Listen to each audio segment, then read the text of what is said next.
Καλώς ήρθατε. Σήμερα βουτάμε, στα βαθιά με τα τελευταία ευρήματα του James Webb. Ναι, ευρήματα που πραγματικά ταράζουν τα νερά στην κοσμολογία. Έχουμε διάφορες αναλύσεις μπροστά μας και ο σκοπός είναι να δούμε τι ακριβώς συμβαίνει.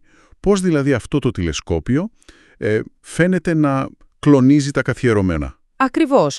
Το Webb φτιάχτηκε για να δει πίσω στον χρόνο. Πολύ πίσω, στην αρχή σχεδόν. Και περίμεναν να δουν τα πρώτα άστρα, τους πρώτους γαλαξίες. Ναι, αλλά αυτό που βλέπει όχι μόνο είναι απρόσμενο, αλλά μοιάζει να συγκρούεται με τις θεωρίες μας. Ξέρεις, πολλοί δεν κοιμούνται τα βράδια. Λοιπόν, ας το πιάσουμε από την αρχή. Το πρώτο μεγάλο σοκ, έτσι όπως το διαβάζω, είναι αυτοί οι απρόσμενα ορίμοι γαλαξίες. Μάλιστα. Το Webb βρήκε γαλαξίες πολύ φωτεινούς, μεγάλους, καλοσχηματισμένους. Μια μελέτη λέει για 87 τέτοιους. Ναι, ναι. Και μιλάμε για μια εποχή μόλις 200 με 400 εκατομμύρια χρόνια μετά το Big Bang. Αυτό δεν είναι απίστευτα νωρίς? Εδώ είναι το ζουμί. Το καθιερωμένο μοντέλο, το Lambda CDM, βασικά λέει ότι οι γαλαξίες χτίζονται σιγά-σιγά. Σταδιακά, ναι. Η βαρύτητα ενώνει μικρότερα κομμάτια. Τότε λοιπόν, τόσο νωρίς, θα έπρεπε να βλέπουμε μόνο κάτι μικρά, αχνά, χαοτικά πράγματα.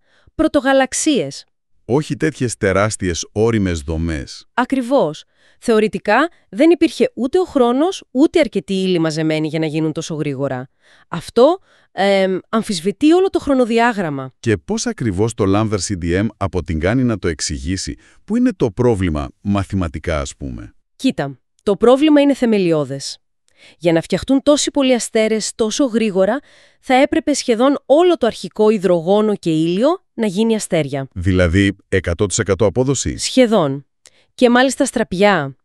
Αυτό δεν γίνεται. Με βάση όσα ξέρουμε, είναι αδύνατον. Μάλιστα. Και σαν να μην έφτανε αυτό, λένε οι πηγές, το Webb επιβεβαιώσε και το άλλο μεγάλο ένιγμα. Την τάση του Hubble. Α, ναι. Η περίφημη τάση. Τι είναι αυτό πάλι? Σημαίνει ότι έχουμε μια διαφορία στις μετρήσεις. Το Webb με την ομάδα του Adam Rees, ξέρεις, του νομπελίστα, Ναι.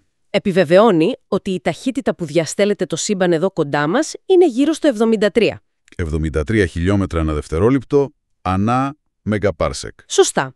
Αλλά το ίδιο το μοντέλο Lambda CDM, όταν κοιτάμε πολύ πίσω στο χρόνο, προβλέπει γύρω στο 67. Και είναι μεγάλη η διαφορά. Είναι περίπου 9%. Και ναι, πλέον θεωρείται στατιστικά σημαντική. Δεν μπορεί να είναι απλά λάθος στις μετρήσεις. Κάτι άλλο συμβαίνει. Πραγματικά, σου κόβει την ανάσα. Αν λοιπόν οι πρώτοι γαλαξίες είναι ανεξήγητοι και η διαστολή έχει αυτή την τάση, τι άλλες ιδέες υπάρχουν? Αναφέρουν και κάτι παράξενα χαρακτηριστικά για αυτά τα πρώιμα αντικείμενα, έτσι δεν είναι? Έτσι είναι. Φαίνεται πως έχουν μετατρέψει σχεδόν όλο τους το αέριο σε άστρα. Μια απίστευτη απόδοση. Αν σκεφτείς ότι οι σημερινοί γαλαξίες είναι γύρω στο 10%. Μόνο 10%? Περίπου, ναι. Επίσης δεν έχουν τη σκόνη που περιμένουμε, δεν περιστρέφονται κανονικά, έχουν παράξενα σχήματα. Οπότε, τι θα μπορούσαν να είναι? Εδώ αρχίζουν οι εικασίες. Μήπως είναι γιγάντια σμήνη άστρων? Μήπως αρχαίοι κβάζαρ? Ή κατάλοιπα από ένα σύμπαν πριν το Big Bang? Ή κάτι που δεν έχουμε ξαναδεί? Και για την τάση του Hubble? Εκεί κοιτάνε μήπως φτάει η βαρύτητα σε μεγάλες κλίμακες, η θεωρία Mond, ή μήπως είμαστε σε μια τεράστια περιοχή με λιγότερη ύλη, ένα υπερκενό, και γι' αυτό η τοπική διαστολή φαίνεται πιο γρήγορη. Εντάξει, αυτά είναι προσπάθειες εξήγησης, ας πούμε, εντός κάποιων ορίων. Αλλά διαβάζω και για πιο ριζοσπαστικές ιδέες. Εδώ μπαίνει η Λόρα Μερσίνι Χάουτον. Ακριβώς. Η Μερσίνι Χάουτον και άλλοι επισημαίνουν ακόμα πιο περίεργα πράγματα που βλέπει το Webb. Όπως? Όπως βαρυτικές επιδράσεις χωρίς να βλέπουμε την ύλη που τις προκαλεί. Φαντασματικές μάζες τις λένε. Φως που κάμπτεται περίεργα. Ή φως που μοιάζει να έρχεται πέρα από τον ορίζοντα. Πέρα από το παρατηρήσιμο σύμπαν. Κάπως έτσι. Και υπάρχουν και αναφορές για κοσμικές ηχό, φως που χάνεται ξαναεμφανίζεται, σαν να χτυπάει σε κάποιο όριο. Και ένας ανεξήγητος παλμός στην κοσμική ακτινοβολία υποβάθρου. Περίεργα πράγματα όντως.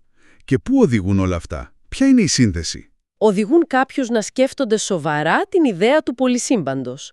Ότι ίσως αυτά τα παράδοξα είναι σημάδια αλληλεπίδρασης με άλλα σύμπαντα. Άλλα σύμπαντα, παράλληλες πραγματικότητες. Ναι, μια ιδέα που ήταν κυρίως θεωρητική, αλλά τώρα μοιάζει να βρίσκει κάποιες έστω αρχικές ενδείξεις στα δεδομένα. Λοιπόν, για να συνοψίσουμε, το James Webb δεν μας δίνει απλώς ωραίες φωτογραφίες. Καθόλου απλώς. Ανοίγει θεμελιώδη ερωτήματα. Βρίσκει ρογμές στις βασικές μας θεωρίες για το σύμπαν, τη βαρύτητα, ακόμα και για το αν είμαστε μόνιο σύμπαν. Ακριβώς. Μπορεί να είμαστε στο κατόφλο μιας νέας επανάστασης στην επιστήμη. Αναγκαζόμαστε να ξανασκεφτούμε τα πάντα, από το πώς φτιάχτηκαν οι γαλαξίες μέχρι το τι είναι η πραγματικότητα. Μια συναρπαστική, αλλά και γεμάτη αβεβαιότητα εποχή για την κοσμολογία. Και κλείνοντας, μια σκέψη. Αν αυτοί οι πρώιμοι γαλαξίες έγιναν τόσο γρήγορα, γιατί οι νόμοι της φυσικής ήταν διαφορετικοί τότε, ή ο χρόνος κυλούσε αλλιώς? Ή αν όντως βλέπουμε, ας πούμε, τα χνάρια ενός άλλου σύμπαντος. Τι σημαίνει αυτό για την αρχή των πάντων και τι άλλα μυστικά κρύβονται εκεί έξω, πέρα από όσα μπορούμε καν να φανταστούμε σήμερα.